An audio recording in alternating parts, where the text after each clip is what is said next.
The evolution of man is one of life's greatest mysteries. It has stood great debate among scholars and scientists. Let's journey through some of the significant fossil facts known today to put together a general understanding of human evolution.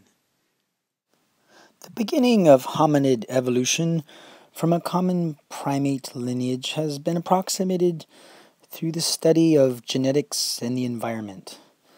Through mitochondrial DNA analysis, an estimated mutation rate has given rise to a so-called molecular clock, in which we can approximate when primates evolved in different directions.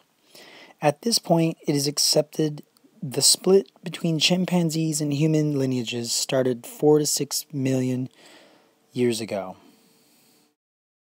The East African Rift is a result of the African plate splitting into two different plates. The rift roughly goes from Ethiopia through Kenya and Tanzania and ends around the top of Mozambique.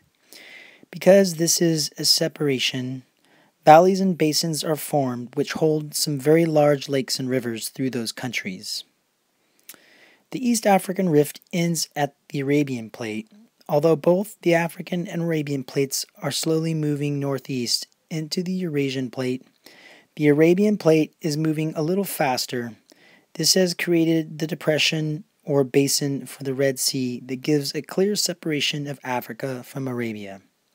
Considering the Earth's crust is opening up in an area where early man evolved gives us a better understanding of why we find these very old fossils in East Africa.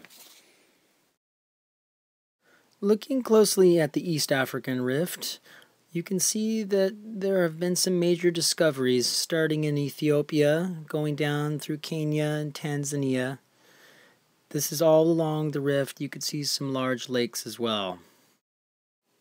Another great discovery in Ethiopia is Lucy, the Australopithecus. Hi, I'm Australopithecus. I lived like 4 to 2.5 million years ago. My brain wasn't that big. It was like 450 to 475 cubic centimeters. Hey, don't laugh. But I did walk on 2 feet at least, alright? And I probably used some kind of tools to, watch it. I'm good with rocks, okay? But I'm mostly like in East Africa. Yeah, me and my bros hang out there. By far, the most famous of hominins is Australopithecus, which has 6 distinct species. This hominin goes back 4 to 2.5 million years ago. Discoveries are again primarily in East Africa and South Africa.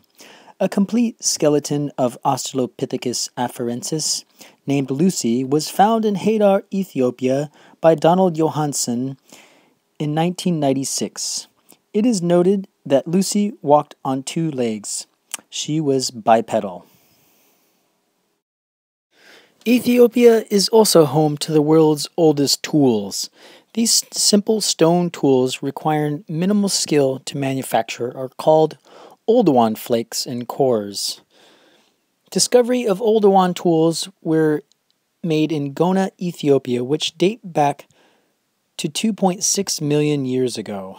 Tools this old are placed in the Lower Paleolithic period, also known as the Early Stone Age in Africa, which ranges from 2 million years ago to 200,000 years ago. Continuing south along the East African Rift, we come to Kenya, specifically Lake Turkana, where we find more early hominids. Hello there. I'm Kenanthropus, also known as Kenanthropus platyops. Hi, I'm, from Kenya. I'm about 3.5 million years old, and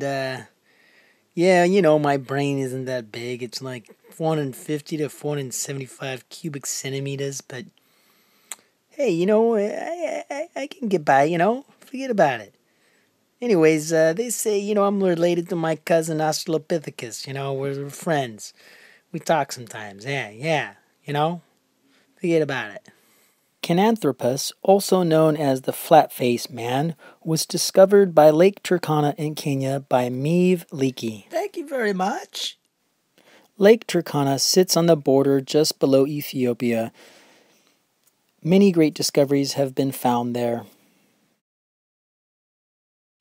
Continuing further south along the East African Rift, we'll come into Tanzania, where the famous Adobe Gorge resides and other great discoveries are found. Hello there. I'm Paranthropus. I'm from around 2.5 to 1.4 million years ago. My brain, the usual 450 to 475 cubic centimeters. And I'm over in East Africa, that general location, the rift.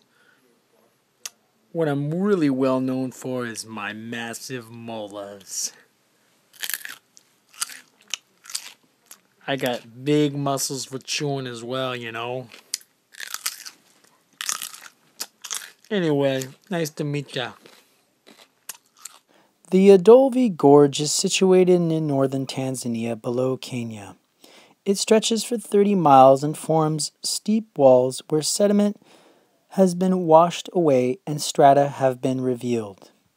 It is likely the most famous of early hominin archaeological sites, not only for the multitude of fossils and tools found here, but also from the vast work done by Lewis and Mary Leakey.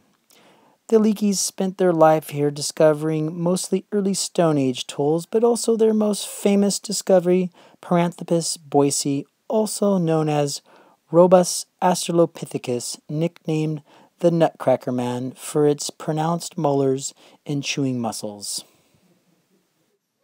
Ah, yes, I was so excited when I made that discovery. Now, Lewis, you know that you were homesick and I made the discovery. Now look, you two, I'm getting tired of hearing all this arguing, alright? Mary, you discovered me. Lewis, get over it, alright? Oldowan tool technology is named after the Adobe Gorge. These tools are considered least effort construction, consisting of flakes and cores and possibly choppers.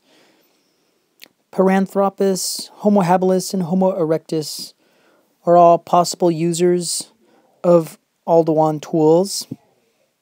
They date between 1.9 and 1.15 million years ago. Another great discovery in Tanzania are the Lotoli footprints, 45 kilometers south of the Adobe Gorge. 3 million or so years ago, a volcanic eruption occurred, putting ash all over the ground. Eventually, Australopithecus afarensis walked through these ashes and left footprints that fossilized. In 1978, Mary Leakey discovered these footprints and unearthed them with her husband Lewis. As hominin radiation progressed, a new species was found again in the Adobe Gorge, Homo habilis. Hello, I'm Homo habilis. I lived approximately 2.5 to 1.6 million years ago. And yes, of course, finally someone with a brain. My brain is 500 to 800 cubic centimeters. Much bigger than my predecessors. Anyway, because of this, I'm the first hominin to be given the prefix Homo. Hey, that's not funny. Anyways, I am in East Africa and South Africa. Although Homo habilis did indeed have a larger brain, it remained in Africa and eventually became extinct around the time that Homo erectus came about. Thus far in our discussion, we have covered the radiation of hominins, producing several distinct species, which include Homo habilis and Homo erectus. From this point on, Homo erectus is seen to have advanced and been the first hominin that traveled out of Africa and began to populate the globe. Hello there, I'm Homo erectus. I lived approximately 1.9 million years ago to 45,000 years ago. Most distinctively known is my largest brain of them all. 750 to 1250 cubic centimeters. That's a lot of neurons, baby. Because of this, I'm associated and known to be using the specialized tools of the Ashulan industry. Furthermore, I'm responsible for the dispersal. This is where I thought, Africa, I'm getting kind of tired of the same Adobe Gorge and, Ethiopian flats. And I thought, well, let's travel north, let's check it out. The oldest fossils of Homo erectus are found in East Africa, of course, in the Rift. Furthermore, different tool technology is seen with these fossils. One of the finest full skeletons of Homo erectus ergaster was found in Lake Turkana, Kenya. This fine specimen of an adolescent Homo erectus was dated at 1.5 million years ago.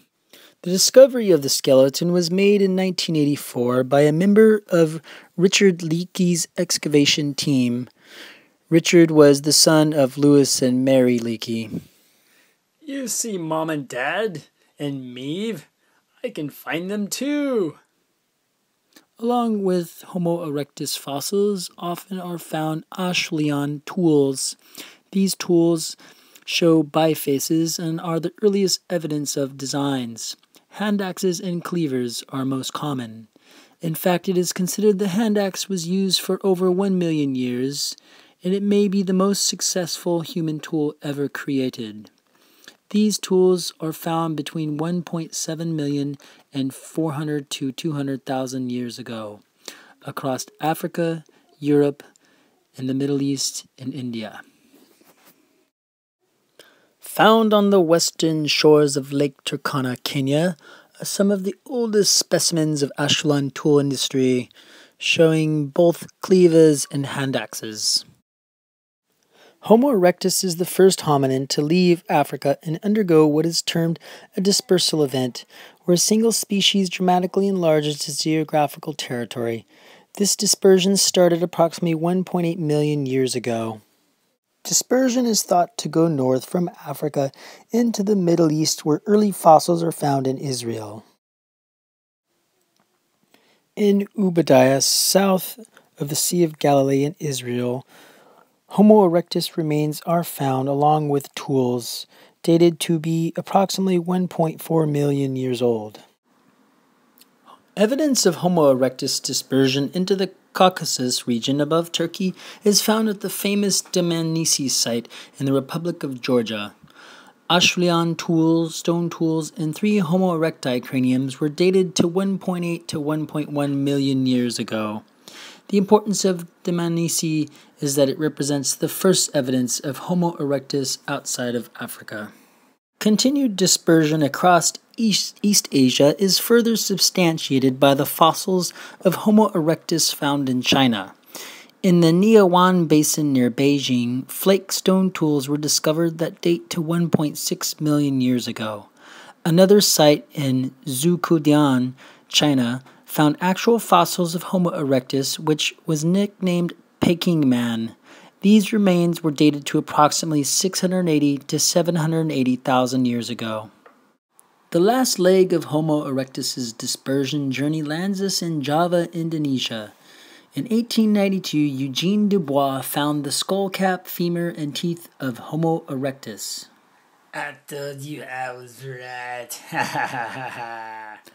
These fossils miraculously date 1.8 million to 1 million years old. As you have learned, the dispersion of Homo erectus was quite rapid and expansive. Questions do remain unanswered as to why and how, but the evidence is clear. Homo erectus did disperse from Africa and begin the propagation of the globe. Very interesting chap indeed. This concludes our journey through the evolution of early man, and I hope you found it interesting. Good day.